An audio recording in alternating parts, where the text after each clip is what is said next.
నమస్తే, welcome to SV news. Union పదవులు అధికారాన్ని చెలాయించడానికి కాదని అనేక సంవత్సరాలుగా ఎస్టీ ఎస్సీ ఉద్యోగుల సామాజిక న్యాయం హక్కుల పోరాటం కోసం ఏర్పాటు చేసుకున్నదని నల్గొండ జిల్లా ST SC employees association chairman K Ramesh, సహాయ కార్యదర్శి రత్నం అన్నారు.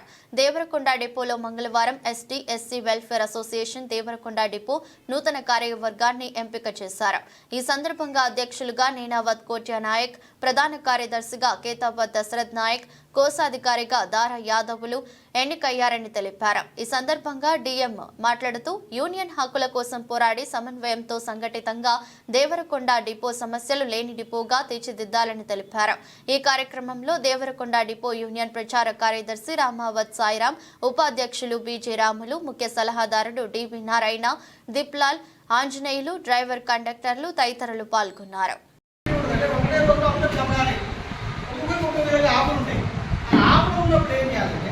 మనం సపోజ్ నేనున్నాను, అప్పుడు ఆ టైంలో యాదన్న కానీ, దీపాలు కానీ, అజయన్న కానీ, రాములు కానీ, నందు కానీ, చంద్రు కానీ ఎవరైనా సరే, అరే ఈ సమస్యను మనం మాట్లాడతామంటే వాళ్ళు ఎంత అడగకుండా, అరే నా డ్యూటీ అయిపోయింది, నేను అలసిపోయినా, ఇంటికి ఆడుతున్నా అని అలసట లేకుండా మనం కొంచెం ఫ్రీ మూమెంట్గా ఉంది. ఒక్క 2 నిమిషాలు 5 నిమిషాలు ఏదైనా ఎవరి వల్ల అయితే ఎందుకు తర్వాత. కాబట్టి మనం ఏం చేయాలి, ఓ సంఘాన్ని బలోపేతం చేయాలంటే దేనికి ముఖ్యంగా మనం ధైర్యం ఉండాలి, సాహసం ఉండాలి, దీంతో పాటు మనం ఆర్థికంగా కూడా ఉండాలి. ఇవాళ మనం దాదాపుగా లెక్క ప్రకారం మన డిపోలో 70 నుంచి 80 మంది దాకా ఉన్నాం. టోటల్ ఎస్టీఆర్ ఎస్సీస్ దాదాపు 100 మంది దాకా ఉంటాం. నాకు దీవెన కొంతమంది 70 మంది పేర్లే ఇచ్చింది, ఇంకా కొంతమంది చూస్తున్నాను. ఆ కొంతమందిలో కూడా ప్రచార కార్యదర్శి నేను చేసేది చిన్నపోతే ఏంటంటే, మీరు అక్కడ ఉంది చాట్ కళ వస్తుంది తీసుకో, అవసరం పడితే దీవెన కాడ ఉంటుంది, ఇంకా కంప్యూటర్లో ఉంటుంది. ఈ కంప్యూటర్లో ఎంతమంది చేసి ప్రతి ఒక్కరు కూడా ఫస్ట్ మనం 5 సంపాదించినాం. మళ్ళీ ప్రతి ఒక్కరి దగ్గర ఒక 500 తప్పనిసరిగా మనం చందా తీసుకోవాలి. ఆ చందా రూపంలో ఉన్నటువంటి దాన్ని మనం ముగ్గురు చేయటం కూడా బ్యాంక్ ఖాతా ఓపెన్ చేద్దాం. ఆ బ్యాంక్ ఖాతా కానీ కూడా చేయటం ముగ్గురు ఖాతా అవుతుంది. మనం మనోళ్ళు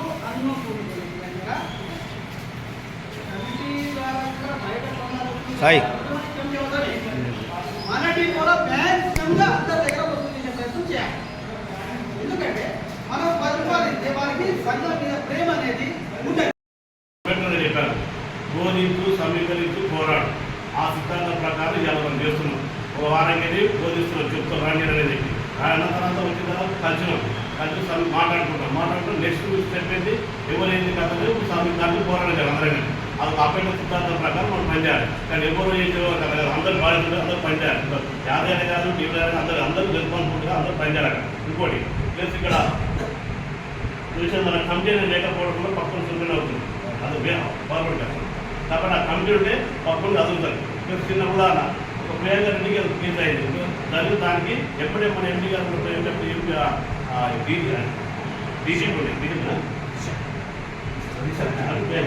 అయితే ఆ సంఘటన మీద స్పాట్ స్పాట్ ఎన్కౌంటర్ ఏర్పడేది.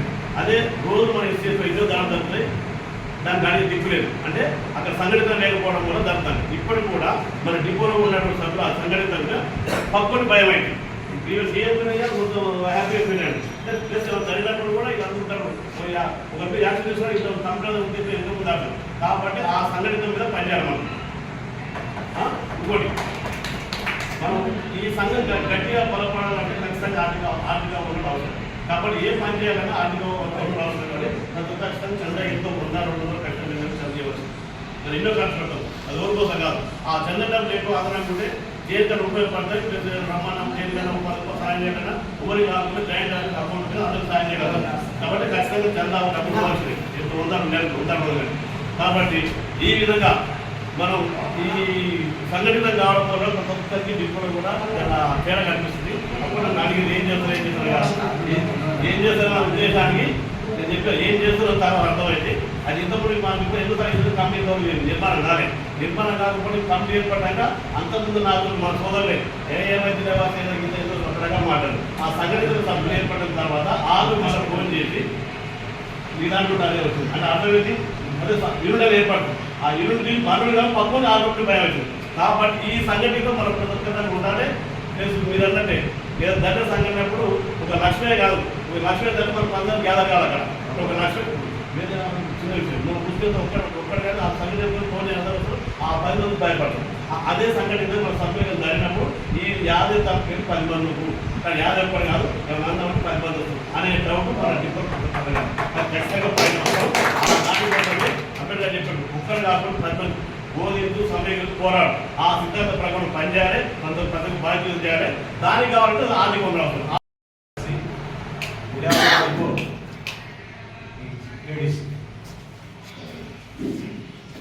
సీనియర్ నాయకులు ఇక్కడ Devarakonda depot SC ST employees association, SC ST employees welfare association ఇదందరూ మనం స్పష్టంగా పలుకోవాలి. కమిటీ సమావేశానికి ఇంతమంది వచ్చినందుకు సీనియర్ నాయకులు దీపాలన్న, జానకిరామ గారు, ఆంజనేయులు గారు, తర్వాత ప్రెసిడెంట్ కోట్యాన, కార్యదర్శి దశరథ అంతా ఇక్కడ వచ్చిన వాళ్ళందరికీ కూడా అంబేద్కర్ పూడి సేవాల వారసులందరికీ కూడా జైభీం.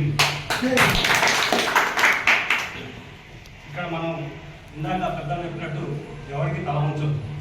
నువ్వు చదువుతున్న ఆ చదువు ఆయన రాదు, ఆయన ఎవరు బాబాసాహెబ్ అంబేద్కర్. చేస్తున్న ఈ కొలువు ఆయన రాదు. నడి ఊళ్ళోకి వెళ్ళి వచ్చినాం, లైబ్రరీలోకి వచ్చినాం, ఇప్పటిదాకా జెండా కూలీలు ఉన్నాం, ఇప్పుడు జెండా ఓనర్లు ఆయన. కాబట్టి మన హక్కులన్నీ కూడా తీసుకోవచ్చు. పాలసీ మ్యాటర్లకు పోకుండా ఇందాక పెద్దలు చెప్పినట్టు లీవులు అనుకుంటా, లీవులు కూడా ఆడే తీసుకోవచ్చు, ఎదిరించి తీసుకోవచ్చు. కాకపోతే ఏంటంటే స్మూత్ పెరిగా తీసారా పోకుండా ఆయన ఉన్నాడా నేనే ఉన్నా ఇట్లాంటివి పెట్టుకోవచ్చు. మనసు ఎవరు అందుబాటులో ఉంటే వాళ్ళు వచ్చి పని చేయాలి, అందుబాటులో ఉంటే ఖచ్చితంగా వచ్చి పని చేయాలి. ఇక చూడాలంటే ఇవన్నీ ఓరించి సమీకరించి అందరూ చెప్పాడు జెండా అన్నీ అయిపోయింది కాబట్టి ఇక బేబీ అందరికీ పెట్టుబడి ఈ కాలంలో ఇప్పుడు ఈ కాలంలో మధ్య ఉన్నటువంటి కాలంలో ఇప్పుడు మాకు సంఘం చాలా అవసరమే. ఎందుకంటే ఉన్నటువంటి యూనియన్ లేవు. ఇప్పుడు ఏ మాసం వచ్చిందా, ఏం అన్యాయం జరిగినా ఏం జరిగినా అడిగే నాదుడు ఎవరు లేవు. మంచి కానీ చెడు కానీ జరిగినా నాదుడు లేవు. కాబట్టి ఇన్ని రోజులు మా దేవరకొండకి సంఘం పెట్టుకుంటే ఇంతవరకు సంఘం పెట్టుకోలేదు. ఇదే ఫస్ట్ పెట్టడం చాలా సంతోషకరం. మంచి మంచి విషయాలు తెలియజెప్పారు. అదేవిధంగా ఈ సంఘం అనేది అందరికీ డ్యూ గురించి పోరాటం అనేది కాదు. ఆ సంఘం చెప్పినట్టు ఒక ఆప్షన్ లేదు. నేను నా సంఘం ఉంది కదా, మా పెద్దలు చూసుకుంటారు, సలహాదారు చూసుకుంటారు, సెక్రటరీ చూసుకుంటారు, 3 రోజులు ఆప్షన్ లేదు వస్తాను కాదు. ఎవరి నుండి వాళ్ళు చేయాలి. అక్కడ మన డిపో ఇక బయట కాదు, బయట సంఘాల నుండి కాదు. మా సలహా ఏంటంటే డిపోలో పనిచేసి న్యాయంగా చేయండి. మీకేమైనా అన్యాయం జరిగితే మేము కంపల్సరీ ఉండదు. మేము కంపల్సరీ ఉండదు. అన్యాయం చేసినా కులం పేరు తిట్టా పోరా చీలాగా దానికి నా గురించి మీకు తెలిసేదాన్ని మన చెప్పాలి లేదు. అయితే ఇది చాలా సంతోషం. అదే మన సంఘం బలపరచడానికి 10 రూపాయలు ఎవరికో బయటపోయిన తర్వాత కలిగింది, మంచి తెలియదు ఎంతో కలిగింది. దానికి సాయం ఆ టైంకి ఎన్ని టైం సాయం చేయాలంటే మనకు ప్రమాణం అవసరం. కాబట్టి మీరందరూ కోచాలంట మన కోచాది గారు ఉంటుంది కదా, కోచాది గారి కానీ నాకు అది ఒకడే పోకుండా ఎప్పుడు వచ్చినా గేట్ దగ్గర ఎవరున్నా ఎప్పుడు వచ్చినా నమస్తే. మొన్న జరిగిన ఎలక్షన్ జరగకముందు మాకు 400 సీట్లు వస్తే రాజ్యాంగాన్ని మారుస్తాం అని అన్నారు. ఎలక్షన్లు అయిపోయిన తర్వాత ప్రధానమంత్రి ఏ విధంగా పార్లమెంట్లోకి ఎంటర్ అయ్యాడు గమనించండి. రాజ్యాంగాన్ని నెత్తి మీద పెట్టుకొని వచ్చి పార్లమెంట్లోకి ఎంటర్ అయ్యి దాన్ని ఒక సముచిత స్థానంలో పెట్టి మోకరించింది. అది రాజ్యాంగం యొక్క విలువ. ఆ రాజ్యాంగాన్ని కాపాడుకునే శక్తి మనలోనే ఉంది. ఎదగాలి, ఇంకొకటి ఎదగనివ్వాలి.